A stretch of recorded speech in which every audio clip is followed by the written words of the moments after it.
Hello, holiday movie fans. I'm Aubrey Plaza here, and thank you for joining. Thank you for tuning in live. It is Thursday, I think, and I'm here with the incredibly talented cast of the Christmas Setup, which is premiering on Lifetime on December 12th. We have icon Fran Drescher. Woo! Welcome, Fran. Thank you, Aubrey. Yes, Yeah. I bow to you. I bow to you. We have Ben Lewis and Blake Lee. Welcome. Hi, Aubrey. Hello. Thank you for doing this. Congratulations on your Hulu movie. Thank you very much. Look, I don't want to make this about me, but yes, I am in a historically. Thank you, Fran. I'm in a historically successful Hulu Christmas rom-com, and so are you guys. We are for Lifetime celebrating. Yes, for Lifetime. Sorry. Yes. Who cares? Lifetime. We're about to air on 12/12. Yeah, that's right. 12/12, 8/7 Central. We'll get to that. Now, let's talk about the movie. Well, first of all, I have to get this off my chest. And you'll have to forgive me again for making this about me. But I just want to tell everybody that this movie wouldn't exist without me, because I, just like Fran's character in the movie, Kate Spencer, the matchmaker that she is, I set up Blake and Ben, kind of.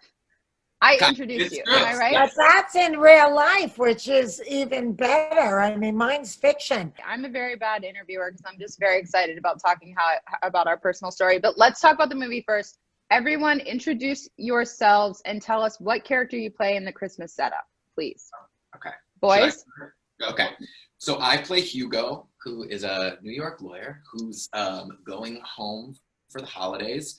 And when he gets home, he's reunited with a high school crush named Patrick, played by Blake, thanks to the help of my meddling but loving mother, played by Fran. Now I feel like I explained everybody's character, and I apologize. But that was great. Do you want to say anything else about Kate? That's because you're number one. And she loves to remind me. Oh. Whoa, okay. Okay. Number 1, 2, 3. Got it. You got us all. You got us all. Blake, who do you play in the film? I play Patrick, and he's had a lot of success in Silicon Valley. He made an app that, he was able to retire super young, and he moved back to his town in Milwaukee to kind of make the town, bring what he had learned in Silicon Valley to the town, and he creates a startup for, an incubator for young startups, and he's super excited about the community and how it is like moving forward in the queer community. So there's a lot of excitement around that, and he hopes, one, he's very attracted to Hugo. They have this, week-long dating thing, and leading up to Christmas. But one of the things that he's really hopeful is that, like, Hugo will see how much the community is changing for the LGBTQ plus people. Okay, thank you. Fran, tell us about your character. Well, I play, I don't really like the word meddling. She's really so vivacious and full of love and life. And she does try and fix up her son, which she successfully does, because she wants him to be happy. And I actually think that, if anything, my son is a little bit of a curmudgeon. He doesn't know how to enjoy his life. And I feel obliged to help him, but in a very positive and loving way. No meddling, really. It's true. It's true. Fran would say, like, you said to me once or twice, she was like, "Why are you such a kvetch?" And you didn't even. And it's true. I say, be a little more. Don't let them make you so negative, because It's always my mind. Don't do that. I know, which comes very naturally to me, I'll admit. But there was one scene that we did together where you said to me, and it was such good advice. You were like, because it was so sort of getting repetitive at that point of just me being like, no, no, no, and you were like, in this scene, just say yes. Yeah. And I was like, okay. Just like Fran said, you all really did infuse your characters with many dimensions, and I would say that, you know, historically speaking, you know, sometimes these Christmas movies can be kind of one note, or the characters can kind of be one dimensional. But first of all, that did not happen here. It's very clear that you guys all had chemistry and all had a blast shooting it.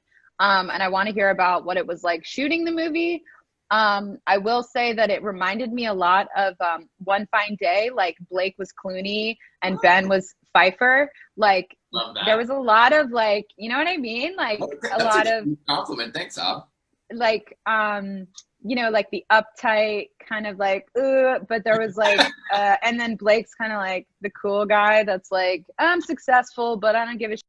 Yeah. And it was all really, really good, you guys. And I guess I just want to go back and talk about, you know, the origin of how this movie came to be, and why you all felt compelled to be in it. And Blake and Ben, you are a married couple in real life. I should have started by saying this.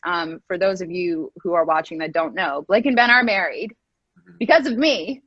Right. So you're welcome for their marriage and for this movie. But speaking from someone that was also in, you know, the one of the first mainstream ever gay Christmas rom-coms, and, you know, why was it important for you guys to be in this movie? What compelled you to be in it? And what was the process leading up to shooting? Like, how did you decide to be in it? And just give me a little bit of a backstory.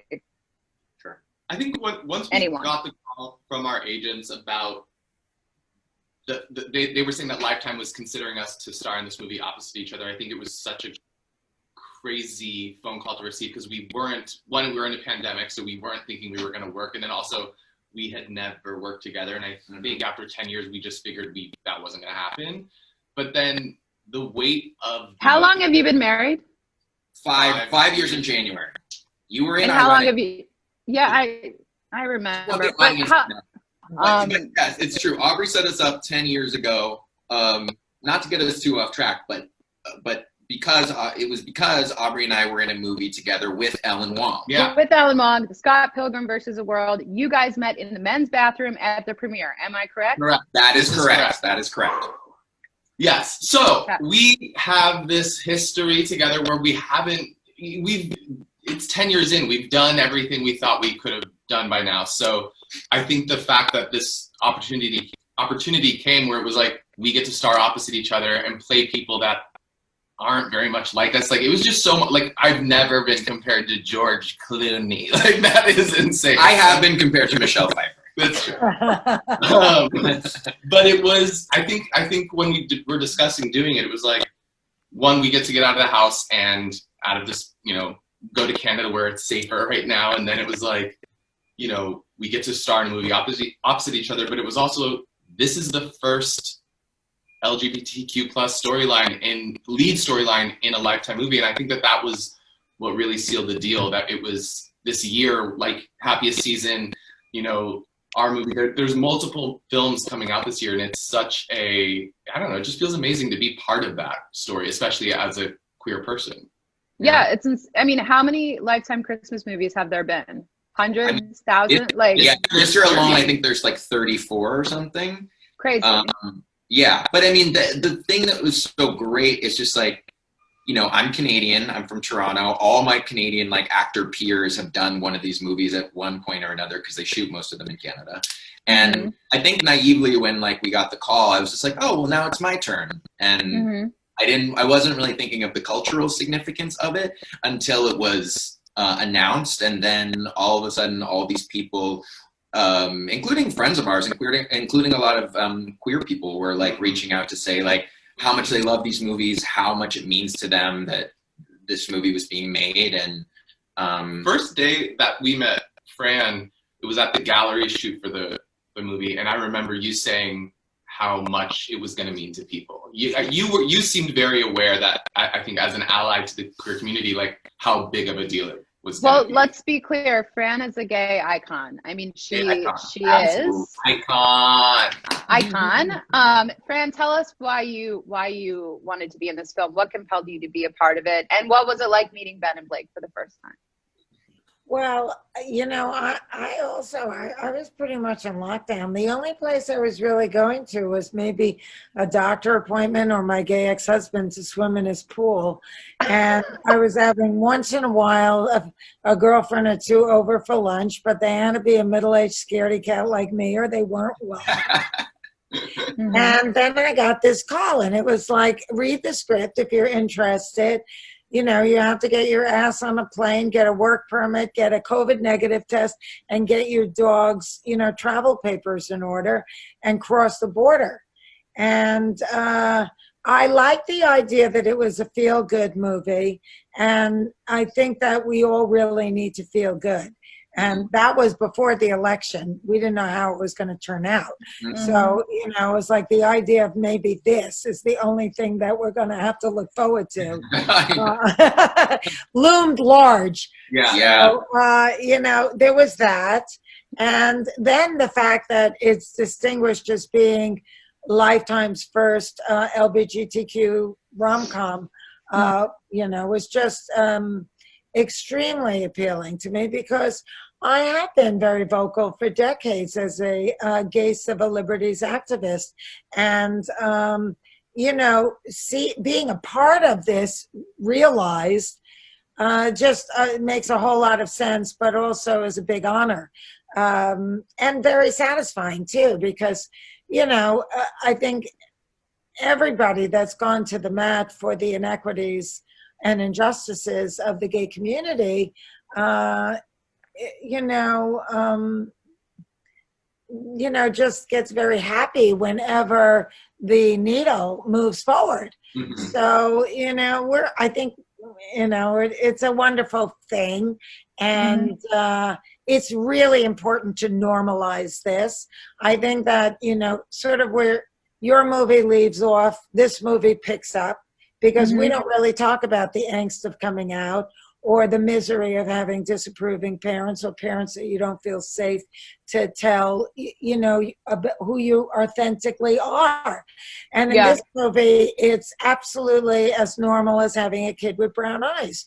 We are a family. One of my kids is gay. One of my kids is straight. It's all good with me. I just want them to be happy.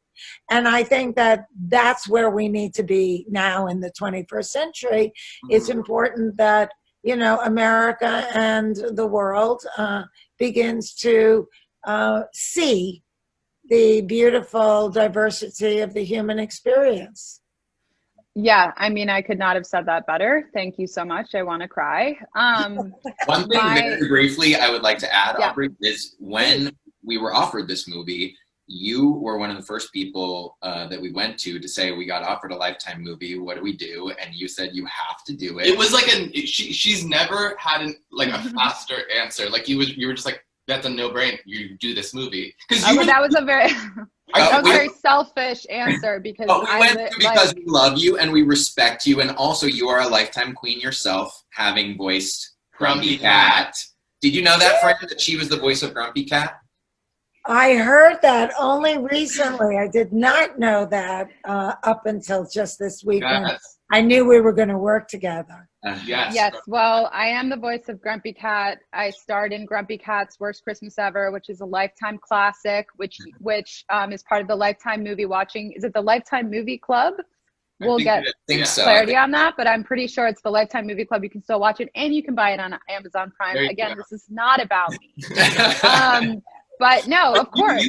You did say, so it wasn't only because of, you know, just you have to do this movie, selfishly you wanted us to do it. But you did, I remember saying you felt the weight of it. You were like, this is a huge step forward. Because I don't think you had been cast in Happiest Season yet, right? No, you'd already shot Happiest Season. Had you? Yeah, it was only in August. You'd already done the movie. Okay, I don't know. I don't remember. Yeah, I don't remember either. But I remember you saying specifically, that it was a big deal and we needed to do this, and it was. Well, yeah, and also like just the fact that you guys were getting to be in a romantic comedy together was just more like that was just like and Ben my is dream. Canadian. He got to see his family. I mean, there was no downside to this. No, it was true. It is a fucking love. It's a love fest from the beginning to the end. Like it's just joyful. And we signed on not knowing Fran was doing the movie, and then when that happened, our heads just literally exploded. Same. I wish I could go back and read our text message exchange when we found out that Fran was being cast, because honestly, that just screaming. Yeah. It was just God. It was. I was sending her gifts of you from the nanny just over and over every day, and she was flipping out. Yes, yes.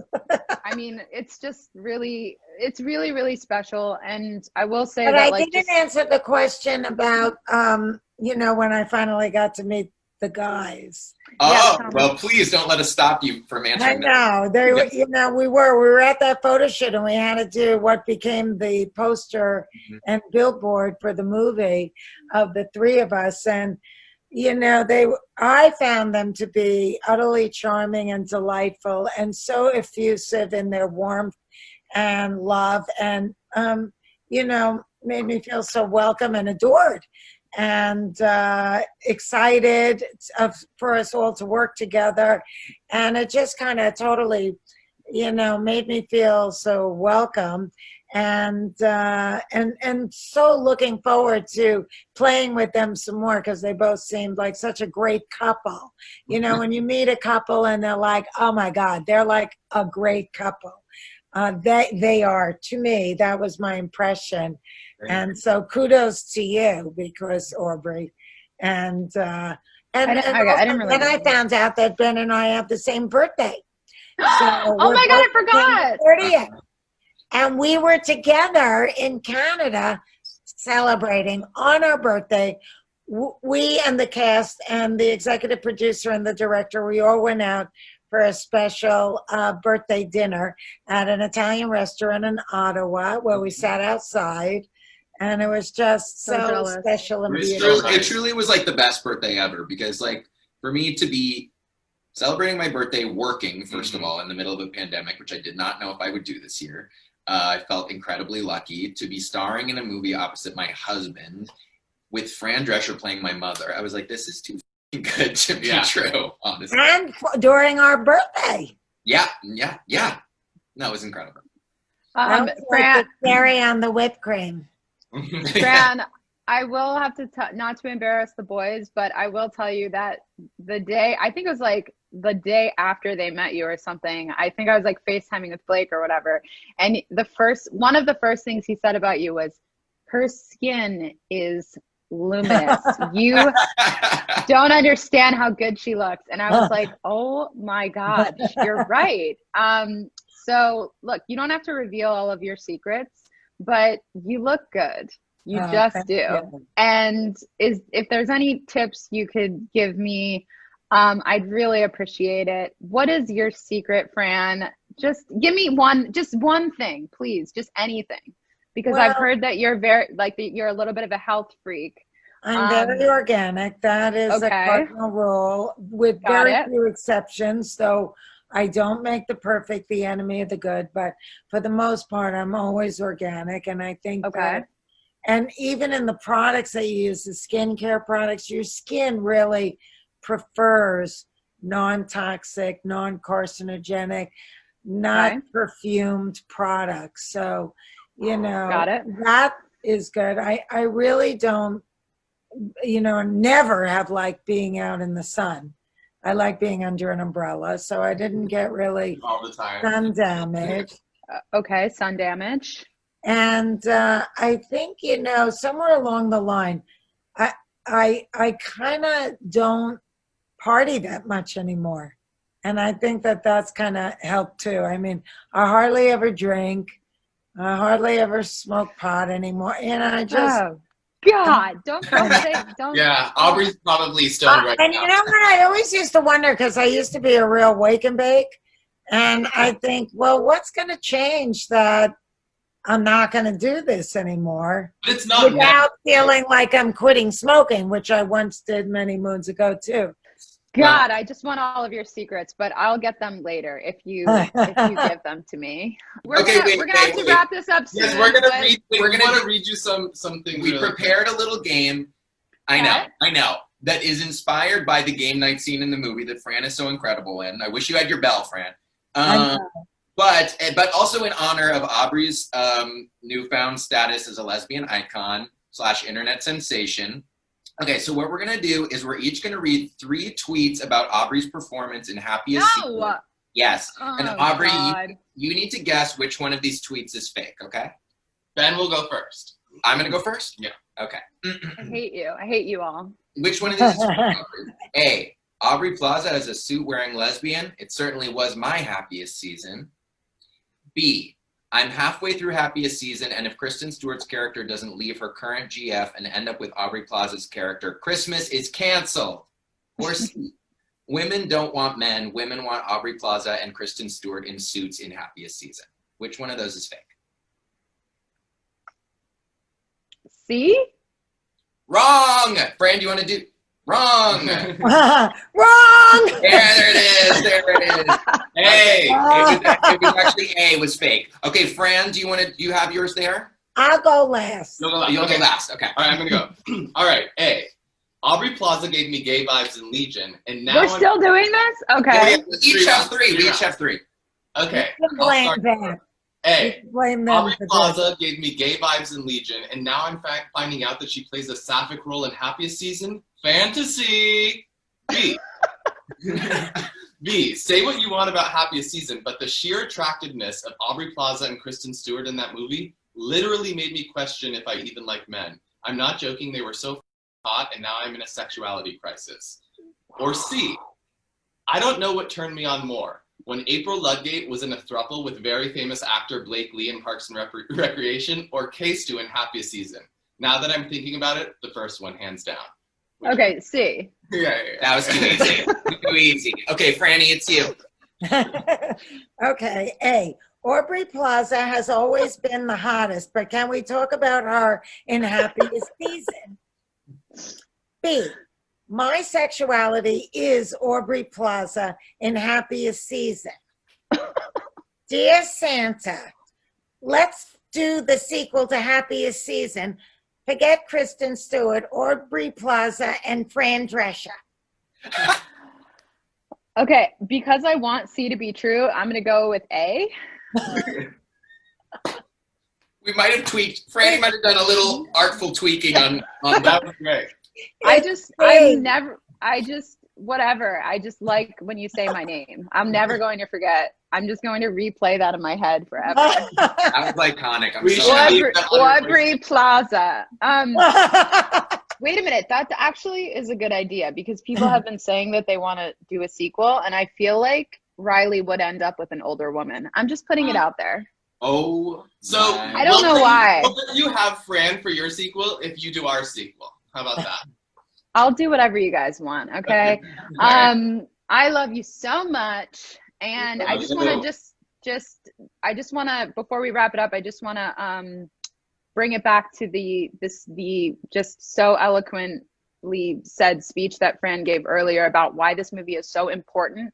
Normalizing these stories. My sister is gay, and her girlfriend came to the Happiest Season drive-in premiere and watched the film with me, and it meant so much to her on so many different levels. And I knew that going into that movie, but like I had a moment after the film came out where I talked to her about it, and I was like, it is so crazy that it's 2020 and these movies are coming out for the first time. Like, I grew up in a very conservative Catholic kind of community, you know, and so there were a lot of things about Happiest Season that my sister it just really hit home for us in a lot of ways. And I just feel like this movie is so special because yes, it's not about coming out. It's not about any of that. It's just another love story, but it just happens to be between 2 men, 2 of the most fabulous, beautiful, kind people, You guys, I love you so much. I can't believe now at the end of this whole thing, you say something so substantive. What do you think that stupid game for? Shut up. I'm just trying to. I mean, when I was doing Happily Divorced, which was loosely based off of my relationship, I can't tell you how many gay couples, men and women, would come up to me and say, you know, because we're watching this on TV and it's such a genuine love between the two of you that you share, even though you have different orientations, it's like it's made such a difference in my life with my family. And we could sit around and watch it with my parents now when they were usually uncomfortable with me and my girlfriend, and you know, we can all enjoy it together. And it just sort of, so you know, all of these things are helping, you know, the movement and making society a much more tolerant one, thank God. Yeah. And I just want to say one other thing for everybody that's watching. On 12/12, when our movie comes out on Lifetime at 8 p.m. 7 Central, on that day, my organization, Cancer Schmancer, is also launching our Edu series at cancerschmancer.org. And I spend the whole year curating this, getting the most outside of the box, mind-blowing doctors that are going to tell you things that you're never going to hear anywhere else. It's my mission in life to kind of open up our viewpoints on health and how to prevent it and how to cure it. And I encourage everybody to sign up to cancerschmancer.org, and you'll automatically get, you know, the key to watching the series for free. And it's really, really well worth it. It's a very mind-blowing day. And then watch the movie that night. Yes, watch the movie. Tune in. Lifetime, December 12th. A Christmas setup with the most amazing cast ever. And tell your sister to watch it. Oh, yeah, I'll watch it. Natalie's definitely watching it. Oh, are you kidding? We're doing a Zoom. We're doing a family Zoom watch party. We've already got it in the iCal. Don't you worry about that. I think I should coordinate that. You should. Yes. We love you, Aubrey. Thank you for doing this. I love you guys. We love you guys. Lifetime. Bye, Happy Aubrey. season. Nice meeting you. I'm going to see you in Malibu. Okay. Bye, baby. Yeah. Bye, All right. love you guys.